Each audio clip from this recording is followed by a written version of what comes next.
Welcome back, everyone. Welcome back to another week, another edition of the TTT of the Tenacious Turtle Tussle number 14, the final edition of this year of 2023. I can't believe it's already the end of the year. We're already here in December, and this is going to be the finale, at least for now, for the Tenacious Turtle Tussle. And here we go. We have our first matchup. We have our first series, and spawning in the bottom right hand corner of Site Delta, we have the Chinese Protoss player, the red Protoss representing Clan JSL. It is XingMing. And spawning in the top right hand corner, we have his opponent. We have the best player in all of Costa Rica. We have the purple Zerg player representing Team License to Kill. It is EON. Let us go. For those that are maybe tuning in for the first time here, I'm of course host ZvP, and we are here in our last edition here of the year of our bi-weekly tournament, region locked tournament, by the way, for those that are curious, !B in the chat to have a look at the back of yourselves. This is a region locked tournament to the regions of Asia, North America, and Latin America as well. Basically EBT Asia and EBT Americas. We do not include players from Europe or players from South Korea. So God, I'm almost dying. But yeah, we do try to kind of support these smaller regions in the scene. As a result, again, this event is region locked. If you wish other events that aren't region locked, hosted by the Cranky Ducklings, I mean, that's why we have Sparkling Tuna Cup. That's kind of our open tournament. We also have GPO, which is again another region locked event that we have. But again, our goal here is to support some of these other smaller regions that are in need. And if you want to help support us as well and support these tournaments, Patreon is the place to do it, to help fund our events, grow them, and hopefully even make them more regular. At the moment, we do host them every 2 weeks. If we do hit certain goals, we can turn them into, well, from bi-weeklies into weeklies. For now, though, we're in our first matchup, and EON going gasless. Oh boy, I'm ready to sink my teeth into this, as we are going gases here. No gases at all here for EON, going for a much faster third base. Very greedy opener. So usually, because the gases are so late, this leads into roach play, just because it's not really worth investing into gas and then going into ling speed and then slowly getting into that tech. Instead, we kind of skip tech instead. So a very interesting choice of build here for EON. Meanwhile, XingMing has confirmed this. Did come in with a probe scout, did see everything in the main, or did see the lack of gases in the main base, saw the faster third base, and is going for a Twilight Council opener. I do like this. I think this is a really good way to try to punish EON, especially if EON stays gases for much longer. I'm sure we're going to be seeing a Roach Warren soon, momentarily, and there we go, gases are now being taken, but something like Glaive Adepts or even Dark Templar can punish and cripple EON before he can really get going. Oh boy. Speaking of, XingMing does pull out a gas, so this is looking like Glaive Adepts. Again, only 2 gases in either gas geyser in the main. So everything is looking and leading towards Glaives. There is Glaives in production. We do have a third gateway on the way. We should be seeing a 4th gateway momentarily. There we go. We're going up to 4 gateways. This should just be 4 gate Glaives into a third base. Behind this, after the damage is done, this is not all in by any means, but never mind. That is an extra gateway. This suddenly is all in.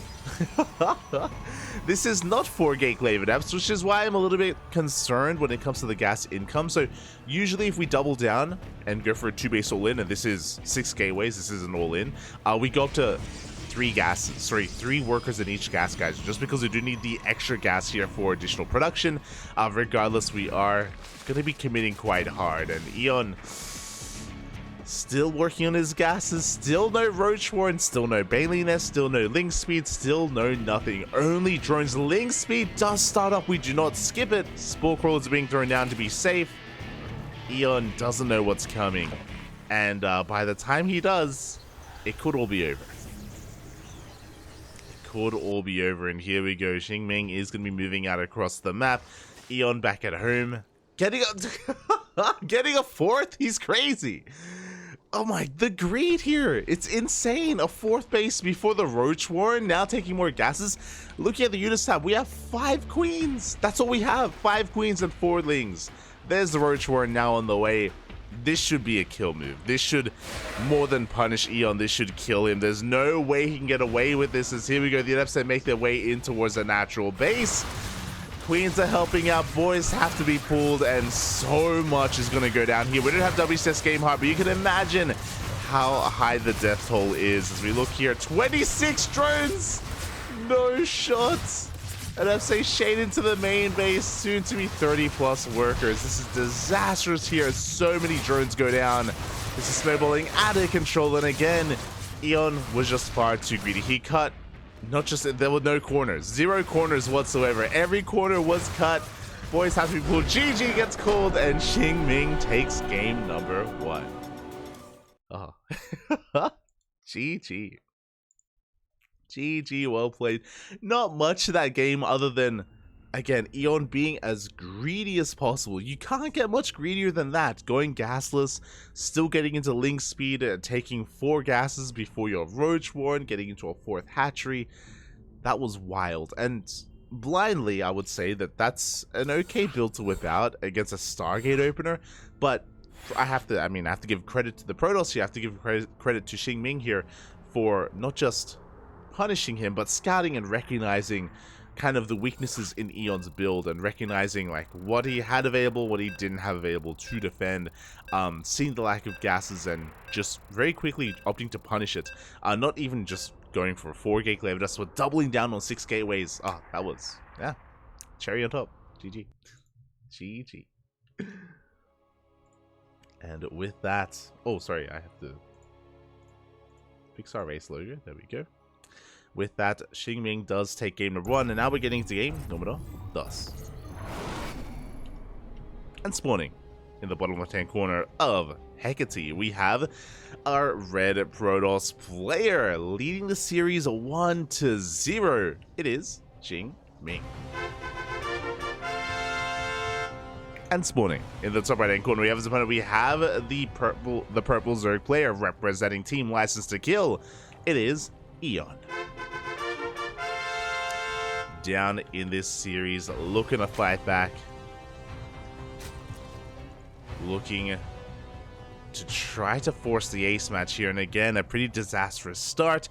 Honestly, part of me feels like maybe EON, I was gonna say maybe he's unfamiliar with XingMing, but they're both very active on the NA ladder, so EON should be somewhat familiar with the name, but yeah, just his build, his opener felt so borderline disrespectful. Like it's like, yeah, he just the confidence that he had to get away with so much without scouting his opponent, without confirming what exactly XingMing was up to in a ZvP. Wild, absolutely wild. So I expect us to see a very different, a safer opener this time.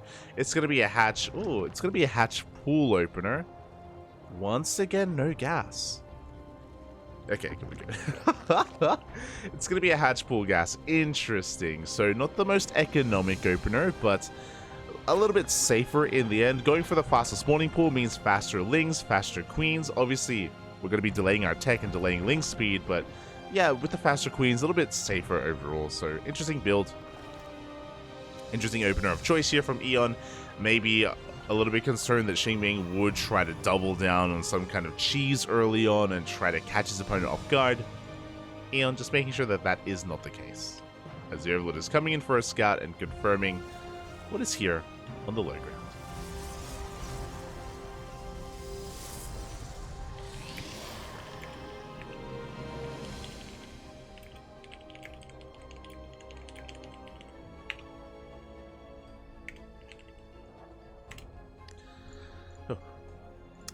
There we go. The probe leaves. The probe does escape the clutches here of these bases, and as soon as it leaves, bam, second gas geyser of Roach Warren. You saw the Giga Greed of EON in game number 1. Now here is the polar opposite. Now we have aggression. Now we barely have any workers whatsoever, and we're going to be doubling down on our own all-in. So EON being hyper aggressive. Now, to be fair, this is EON's bread and butter. If you're unfamiliar with EON, he is one of the more aggressive, cheesier Zerg players in Latin America, if not the cheesiest and the most aggressive Zerg player in Latin America, period. So yeah, this is kind of his wheelhouse, is what he's known for. The Adept does go in, does confirm the lack of third base, does see the lack of droning here at the natural. We saw once again another Twilight Council opener. We have pulled out of gas. It's looking like Glaive Adept for a second time. Shield Battery is on the way. It looks like XingMing may not have scouted the all-in, but now we recognize what's going on. We do see the early Roach Warren. Now he knows. Ooh, one drone is going to go down. We're looking for a second worker as well. We will get it. 2 workers go down in the main. Ravagers are on the way. EON, he's going to be sending everything across the map. Link speed is on the way. It's going to kick in by the time the army does get across the map. And it's going to be on our Protoss to defend. Second shield battery on the way. Second pylon as well, which is a little bit misplaced, but is now going to get thrown down. Fun fact, it was actually placed right next to the shield battery, is repositioned to make sure there's enough room between it so biles don't destroy both at the same time. So, I mean, having the wherewithal to actually, you know, have that kind of SimCity setup as EON is setting everything across the map. Again, the biles are to knock down the wall, the Lings are to flood on through afterwards. We have a shield battery, we have a sentry, we have a force field available, as well as the shield batteries, the overcharge. Ooh, one adept does go down. DPS is just a little bit too high. Force field 0 now. The Lings are flooding in, but we have the overcharge. We do keep the adept alive. Lings are being shut down. Second sentry does for the biles. Ooh, the biles, they take down 2 more sentries. Big pickoffs. Very valuable pickoffs here for EON. And we are just breaking on through, but the Immortal has arrived. We have boys being pulled, and the Immortal stands strong.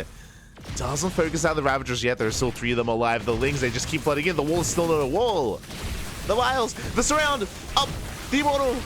The Immortal is barely going to go down as well. Oh my god. We are desperately trying to warp in a couple of units. Zealot's going to fall. We have 1 Ravager left. Lings, they continue to flood in. Have we done it? Have we broken him? It looks like we have. 2 more gates are on the way, but they're not done yet. And it looks like there's nothing left. I thought that XingMing had held. I thought it was over when that 1 Immortal was focusing on Ravagers, but no, the Lings, they just keep flooding in, and it looks like our Protoss has almost nothing left. We have a couple of Adepts coming in to help reinforce. There's no upgrades, there's no glaives. The whole position micro for the Lings, not too bad. We're trying desperately here to work with an extra wave of Adepts. XingMing down to 20, ooh, now 17 probes. 21 workers went down. We still have Lings here on the low ground as well. Plenty of pylons. We are soon to have another shield battery overcharge. There it is. The overcharge barely keeping the adept alive. Yeah, we have to wait it out. We have to try to wait it out. And XingMing isn't dead yet. Again, the worker counts are pretty comparable with each other. EON is droning. Are we macroing out of this? We could. Oh, the surround. We could if there wasn't a surround here. The adepts, they do get caught out outside of range. Shield battery does what it can, but runs out of energy, and it looks like we barely have enough. Can we overwhelm? We barely catch 1 more adept. Oh my god, but how many do we have in total? We've got 6 adepts here for XingMing. Aye. And we've held. It was a messy hold. it was a messy hold here for XingMing, but a hold nonetheless, as we may have lost how many probes? 22 workers, but we have 16 left over. EON only has 22 drones. Like, again, EON was all in. EON's worker count is not ideal, so killing the mineral line and killing all these probes at the natural is not good enough. And XingMing is slowly going to be stabilizing. Now, what's important is that EON was droning a little bit, did make a handful of workers, but cut workers here at 22. He is not droning any further. We're doubling down. We're going for a second wave. Well, we're throwing down a third hatchery behind this, don't get me wrong, but we're doubling down for a second all-in. Meanwhile, a Dark Shrine is on the way. Oh, God. Dark Shrine, Dark Templar, they would shut this down. Not like this. Not like this, Bobby. No sentries to force field, so this wall is looking a little bit more vulnerable. Files are going to be connecting, and they will almost pile down that pylon. Ooh. Overcharge spot. We just have to buy time. Again, there is 0 detection right now. Adepts, they shade across the map. They get into the mineral line. Drones are going down. As they shade towards that main base as well. Again, the rallied Lings not quite catching these Adepts. They're getting a lot done. The Ravagers are breaking through, but we're on a timer.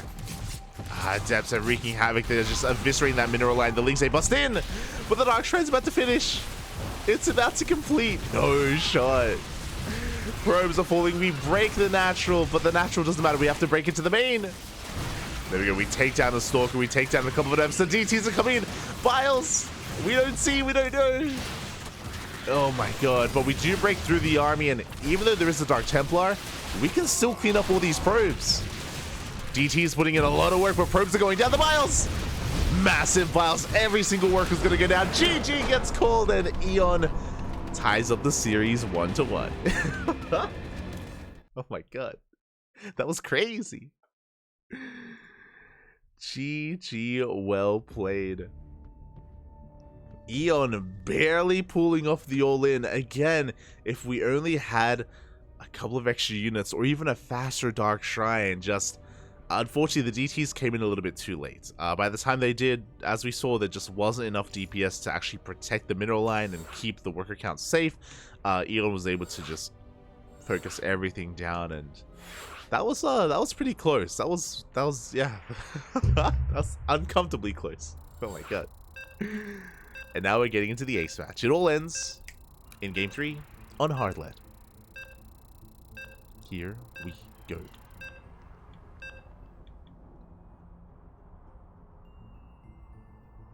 Meanwhile, welcome in the chat. I do see Liquid Clan. I see Slowbro, Complete, Hatsu, Demi. Welcome, welcome. Thank you, thank you.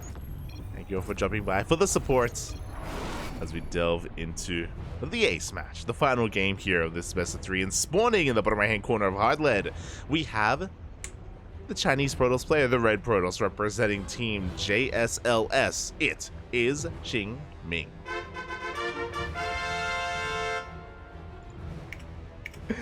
And in the top left, we have as opponent, we have the best player in all of Costa Rica. We have the Purple Zerg representing team License to Kill, LTK. It is EON.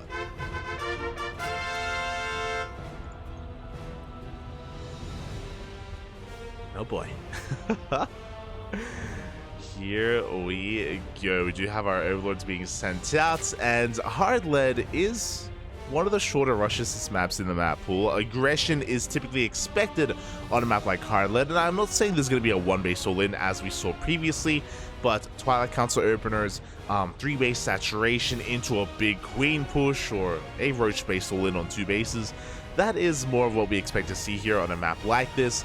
Again, especially once these rocks get knocked down, or if you have a creep highway set up, you can get across the map very quickly, and I expect that to be the case here. We do have, again, a hatch gas pool opener here from EON, something a lot more standard, looks a lot more macro-oriented, but my eyes are on EON to see kind of what he brings to the table and where he does take this. Meanwhile, XingMing now a little bit more aware of his opponent's aggressive potential and aggressive proclivities, and yeah, we'll see how they adapt to each other in the ace match. I'm ready for it. Now, XingMing did go for a Twilight Council opener 2 games in a row. I'm curious if he does so again, or if he has a Stargate opener inside his wheelhouse. You know, does he have that available to him? Can he bring that to the table? What does he have to offer? For now, spawning pool is finishing up. Queens are on the way. Everything is looking normal. The probe is going to be leaving the main, but we've seen that as soon as that happens, that's when chaos can kind of ensue. No second gas. No second gas, guys. We're investing into Ling speed. We are staying in gas. This is interesting. This is intentional and something that is not of the norm. Usually in this matchup, you get Ling speed, you pull out, you focus on mineral production until you get your 3rd base, then you work on a Roach Warren at around the 4-minute mark. The 3rd is on the way, but the fact that we're still committed to gas mining here leads me to believe that we're going to be aggressive. We could invest into a faster lair because of this. We could go into faster upgrades, a faster Roach Warren, of course, a Baneling Nest. There are options. Meanwhile, back at home, XingMing, and speaking of, yeah, there it is. Because we kept mining gas, aggression was on the mind, and it is going to be a Bane bust from EON. Meanwhile, XingMing is going for a Stargate opener, not an Oracle. That's a little bit concerning. The Void Ray is a really good way of shutting down Overlords and denying vision from your opponent, and denying the Scout of the follow-up tech. But this also means that the Oracle is going to be delayed, which means the Scout is delayed. That's what's important. The Oracle isn't just about economic damage, it's about scouting, but here we go, the Adept comes in! The Adept up does see the gas mining, and we do knock it into the main base. That was suspect though. The boys were pulled to try to kill it. That was a little bit, again, not of the norm. But I don't know if that's enough. That's enough of a tell. I don't think that is. And there we go, Lings, they're flooding across the map. A Void Ray has arrived. Overlord is being shut down, but the Bane Bust is upon us. Oh, we're taking a third. No! We're taking a third. XingMing with the misread. He thinks it's a normal game. He has seen nothing that has really tipped him off, and the Bane Bust is coming. And we have what to defend? We have 2 gateways. We have an Oracle that's on the way. The Oracle can help. The Oracle will help, actually. Up! The Banelings have been spotted. Void Ray is going to try to focus him down, but the wall has been broken. The Lings, they busted as well. The sentry is going to go down. We barely do force field in time, but we break into the mineral line. Probes are falling left and right. The Oracle has arrived, and it will make short work of these Lings. We clean this up. Lings have been cleaned up, and even though XingMing did just lose 8 probes, we have defended. We have held. We have a full wall, and we even have a third base.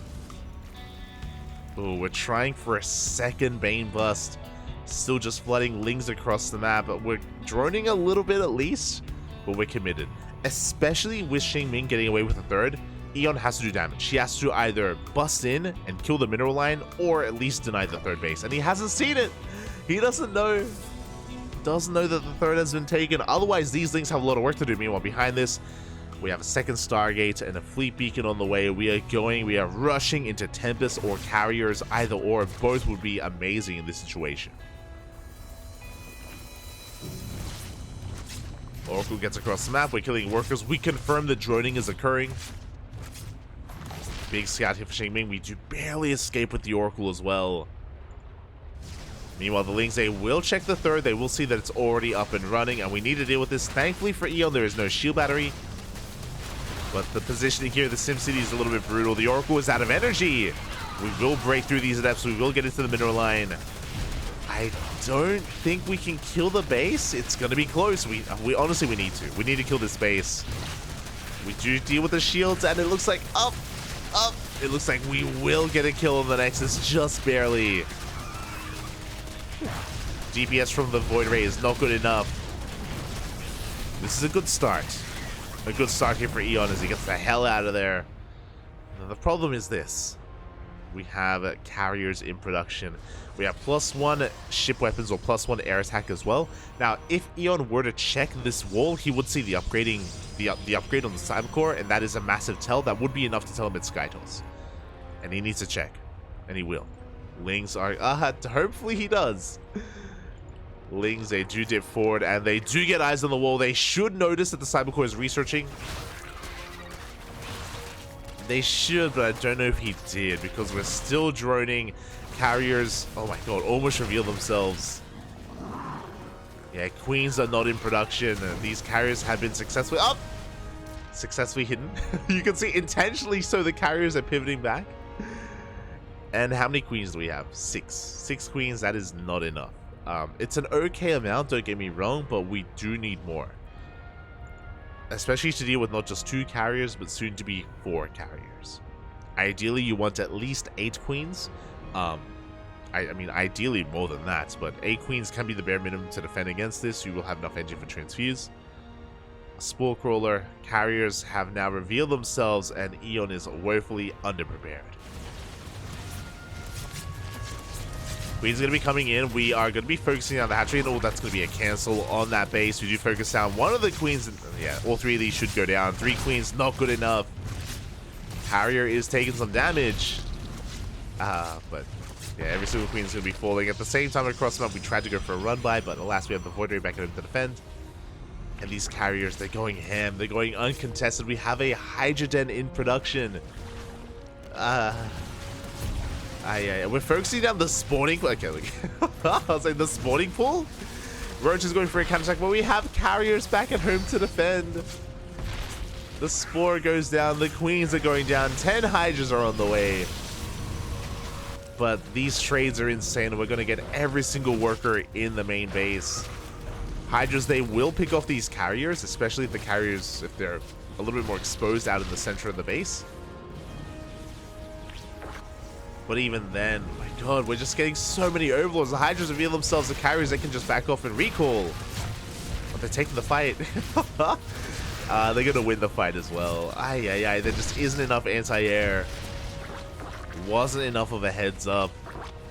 I'm afraid, look, how many Overlords have gone down? 8 Overlords! And yeah, these Hydras, they can maybe get 1 carrier, not even.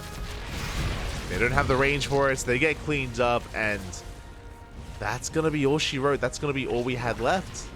That's every Overlord going down. Queen's now gonna be waddling into the main base. The Hydrogen under threat. We have a Storm on the way for some splash damage.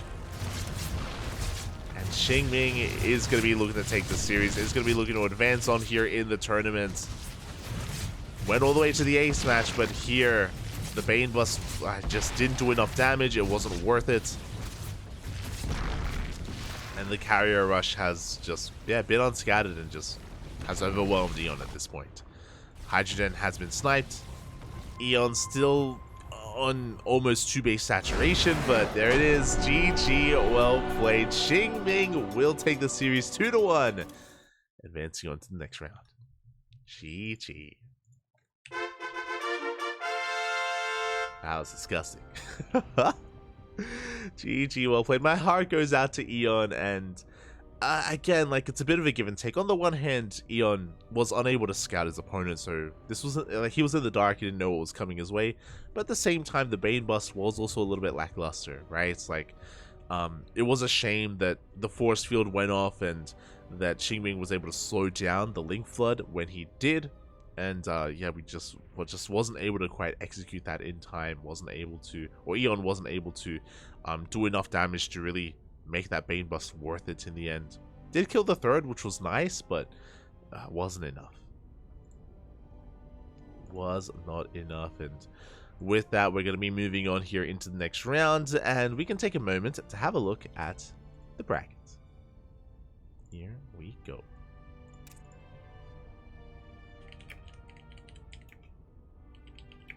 I'm messaging some players. One moment.